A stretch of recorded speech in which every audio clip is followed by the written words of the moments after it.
In front of you, I've placed 3 different killers: Skull Merchant, Hag, and Twins. I want you to take a long look at these 3 killers and tell me what you notice about each of them and what they have in common. Is it that they're all weak?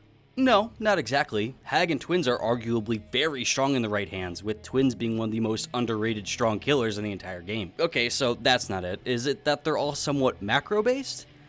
Kind of. You're on the right track. In fact, you're getting pretty close. Is it that all 3 of these killers have the lowest pick rate in the entire game? Bingo! Right on the money. Yes, Hag, Twins, and Skull Merchant have the lowest pick rate in the entire game. Specifically Twins, who currently has a 0.67% pick rate out of a total of 14,386 matches in 28 days. Of course, out of the matches that were uploaded to Nightlight. For those doing the math, that would make the chances of going against the Twins 1 out of 149 matches, meaning it's incredibly rare to even see them. In a similar vein, Hag has a 0.81% pick rate, and Skull Merchant has a 0.85% pick rate. The Hag's chances of appearing are 1 in 123 matches, and Skull Merchant would appear during 1 of 118 matches. This, of course, means that the chances of going against these 3 killers are rarer than winning the United States lottery. I'm just kidding. That's not at all true. However, it is pretty crazy, isn't it? But why? What is it about these 3 killers that push people away from playing them? Well, that's what we're gonna dive into today. We're gonna be unpacking the pick rate of certain killers to determine why some of them are so much more popular than others, how that affects certain aspects of DBD, what influences these statistics to begin with, and how we might be able to change it for the better. This stuff, believe it or not, is incredibly important to many of DBD's aspects, and we're gonna unpack it as best as my feeble mind can. So everybody lock in. But first things first, I got this video idea from Crooked Snapdragon 22. They wanted me to talk about why I think some killers are more popular than others, and that led me down a whole rabbit hole of looking at DBD statistics and getting pretty interested as to why certain killers seem to have a harder time getting picked than others. So this video goes out to you, Snapdragon.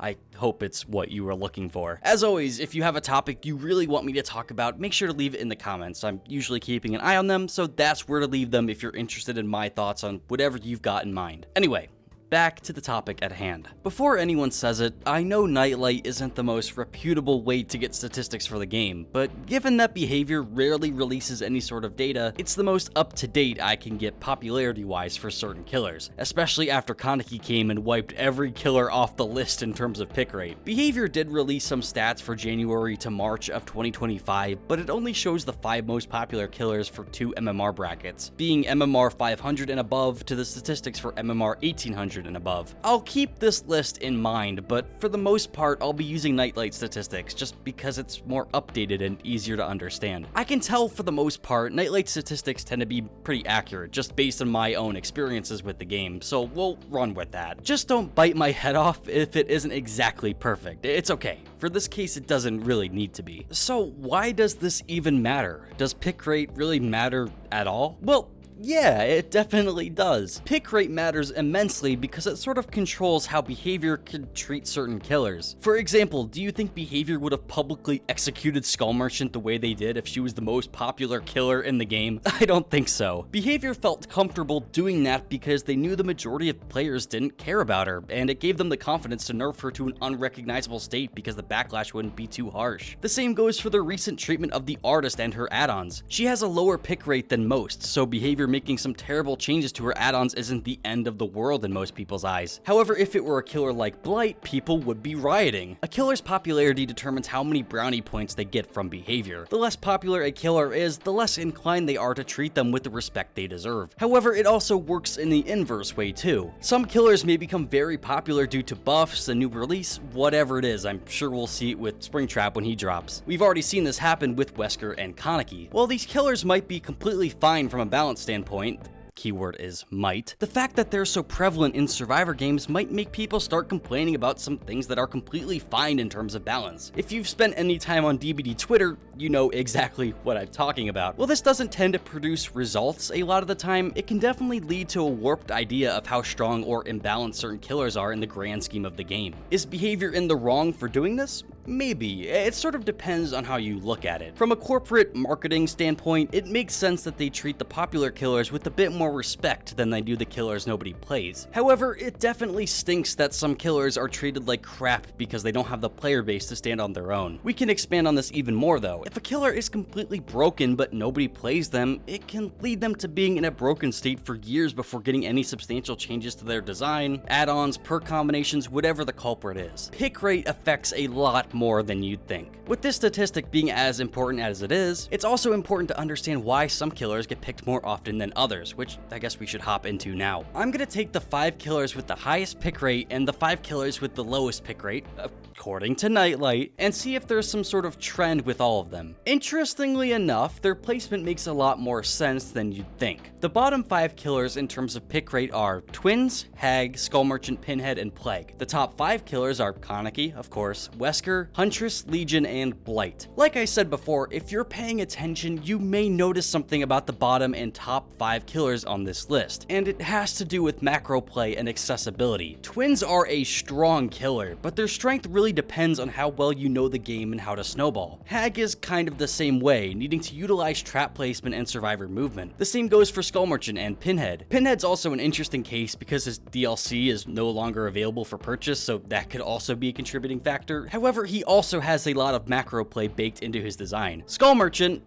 well, Skull Merchant is the closest thing to unplayable that she could ever be. Plague doesn't really have a chase power unless survivors decide to cleanse, which is rare against people who know how Plague works, causing her to rely on macro play to be the most effective. The killers with the higher pick rate are much more, well, not brain dead in terms of macro play. You only really have to worry about what's right in front of you. Kaneki, Wesker, Huntress, and Blight all dominate in chases in the proper hands and aren't super complicated to most people, making them easy to pick up and fun to master. Springtrap is definitely going to fall into that category. The only one that really isn't like that is Legion, who doesn't have a chase power per se, but they can consistently spread pressure with their Feral Frenzy attacks, leaving survivors to spend a lot of time injured, which can lead to shorter chases or slower generators. Plus, I think Legion scratches an itch for players that Plague really doesn't. Legion's just kind of a fast-paced, fun killer, and Plague doesn't really feel like that in that way. The lower killers are all somewhat hard to understand at times, and can be really frustrating towards people who don't really know how to use them to the best of their ability, which can lead them to losing some games very hard. This naturally pushes players away from picking these guys and towards picking the higher killers. Because they can just pick up the killer and focus on chase after chase, they only really need to rely on hooking to be the most map pressure they really need. Chase, hook, and maybe kick some gens in between. That's about as complicated as they get in terms of macro play, making them much more appealing to the wider player base. While there will always be people who prefer more big picture gameplay, shit, I